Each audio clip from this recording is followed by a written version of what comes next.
Hello everyone, welcome to my General Hospital official channel. I hope everyone is having a wonderful day. Before we begin, please hit the subscribe button and give this video a thumbs up. Wednesday, October 11, 2023. Laura and Kevin returned home today. Spencer learns about his father, Portia explores a new profession, and Gregory's sons offer him their support. Brooke Lynn screams for Tracy as she crashes into the Quartermain mansion. Tracy and Yuri appear, and Tracy asks why she's yelling. Brooke Lynn chastises Tracy for her actions, but Tracy has no idea what is going on.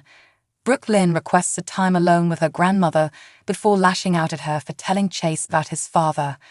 When there is a loud knock at the door, Tracy describes what happened. Tracy advises her to acquire it. "What?" exclaims Brooke Lynn as she answers the door. Lois asks if it is the proper way to meet her mother. Olivia notices Eddie dozing on the couch somewhere else. He's performing in his fantasy, but he's entirely naked.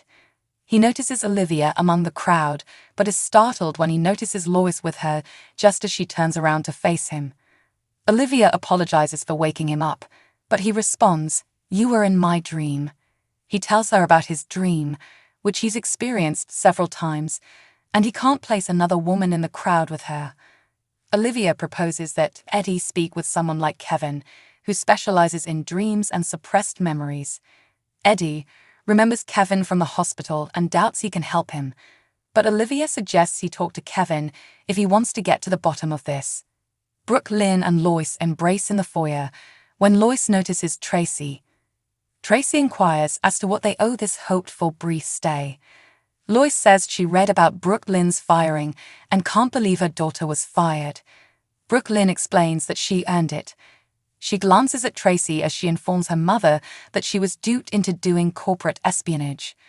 Tracy considers this as her cue to flee. Lois and Brooke Lynn enter the living room, where Brooke Lynn informs her mother about the whole Deceptor saga. Brooke Lynn feels bad about what she did, but on the bright side, she is returning to music. Lois is overjoyed. Olivia walks in unexpectedly, and she and Lois scream and embrace. In another room, Eddie inquires about Tracy's screams. Tracy claims that there has been a Bensonhurst invasion. Eddie inquires as to what she means. Tracy advises him to go see for himself. Back in the living room, Olivia offers to put Lois up at the mansion, but Lois declines, stating that she will stay at the Metro Court. Brooke Lynn insists on her mother staying here since Tracy would like it. Lois believes that remaining here is a poor idea, but Olivia believes that if she remains, they will be able to have a proper visit. Lois agrees, and then inquires as to whether Ned still believes he is Eddie Main. Olivia and Brooke Lynn exchange glances. Later, Lois updates Olivia on the old neighborhood and advises Brooke Lynn that she should pay more attention to her grandparents. Suddenly, Eddie walks in, notices Lois, and says he knows her. Lois believes so because she is his ex-wife and BLQ's mother. Eddie says no, claiming he knows her from somewhere else. Stella gives Felicia advice on her first day at the hospital. Felicia follows Stella as she delivers bad news to a patient, and Stella subsequently proposes they switch things up and go to pediatrics. Portia cuts Felicia and Stella off to meet with Stella alone. Portia informs her that Terry offered her the post of co-chief of staff, which she declined due to the additional workload. However, more money may come in useful now, but she is concerned about Curtis. Stella claims that Curtis is adjusting and that they cannot put their lives on hold for him. Stella says Curtis would be proud of Portia landing this job, and he wouldn't want to feel like he was stifling her. Portia concurs. Felicia phones Mac to update her on her day and how much she's learned. Stella later checks in with Felicia and tells her she'll be there if she needs anything. Finn speaks with Liz before going to check on Chase. He asks whether she wants to go out to dinner tonight. Liz invites him and Violet over for dinner, as Aiden would like to see Violet since Jake is spending so much time with Charlotte. Liz asks Terry if she's found a co-chief of staff yet as Finn departs. Terry said she's currently concentrating on determining who was having sex in the locker room showers. Terry claims Emmy told her that. Liz asks who told her that. Terry argues it's unlikely because of the source, but Liz insists it is, and it was her and Finn. But that was merely kissing. Terry explains, "Well done." Yuri comes at the hospital and runs into Terry, who is with Liz in her office. Portia comes, apologizes for interrupting, and states that she has to speak with Terry. Yuri and Liz leave, and Portia notes that while she first declined her offer to be Joint Chief of Staff, she would want to accept it if it is still available.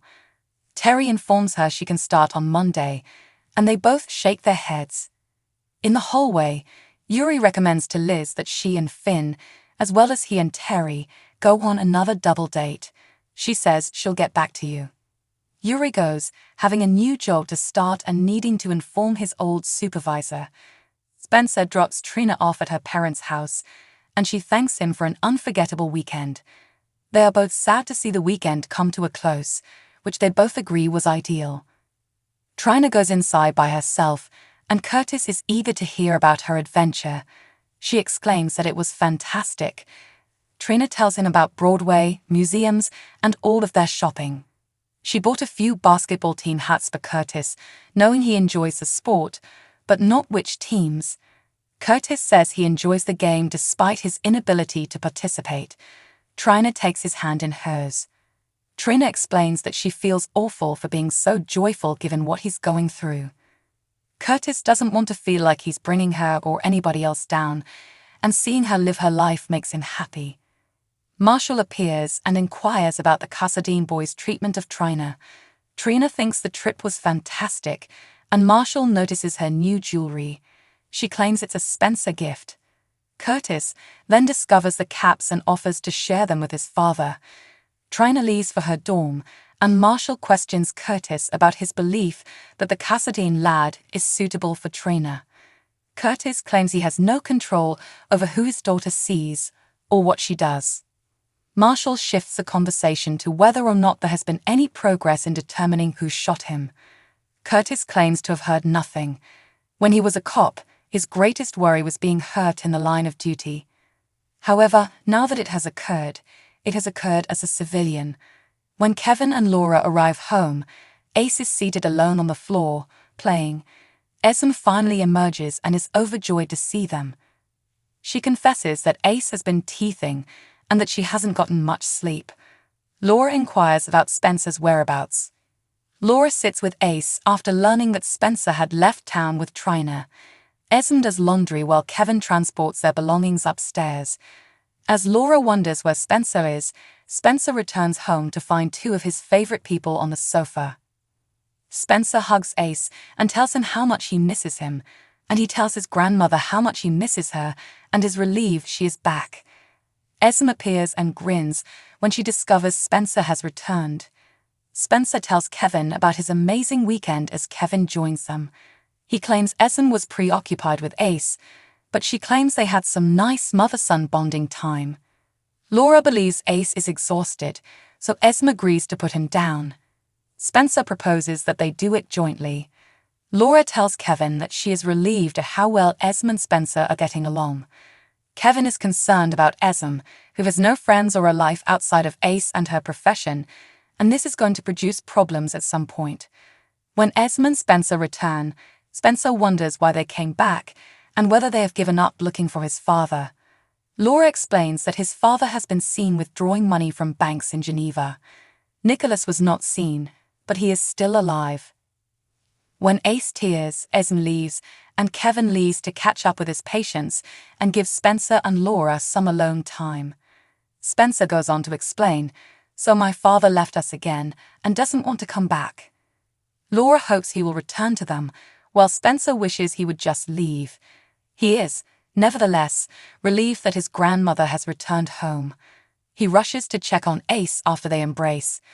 Laura then contacts Valentine and leaves a message requesting that he contact Charlotte as soon as possible. Chase welcomes his father into his home. Gregory embraces Chase and declares his undying love for him. Gregory acknowledges that he was stupid not to tell him about his ALS and that he just put it off. Gregory wasn't sure he could tell Chase because he's always been such an upbeat person, full of joy and life. He'd been attempting to keep memories with him while he was still himself, not an ALS patient. Chase reminds his father that if spending time with him brings him joy, then is all that matters. Again, the embrace. Finn arrives at Chase's house and discovers his father there. Finn and Chase both apologize, and Chase claims Dad explained everything. Gregory expresses gratitude for having two great sons. Chase asks his father how they can assist him. Gregory claims there is no cure and that he is simply living day to day. Even as his sickness develops, Finn believes there is still time to be together. Chase and Finn inform their father that he loves them and that they will be there for him every step of the journey. Gregory considers himself fortunate. So what do you guys think about this update? Let me know in the comments below. And if you like my videos, please press like and subscribe for more. I'll see you guys next time.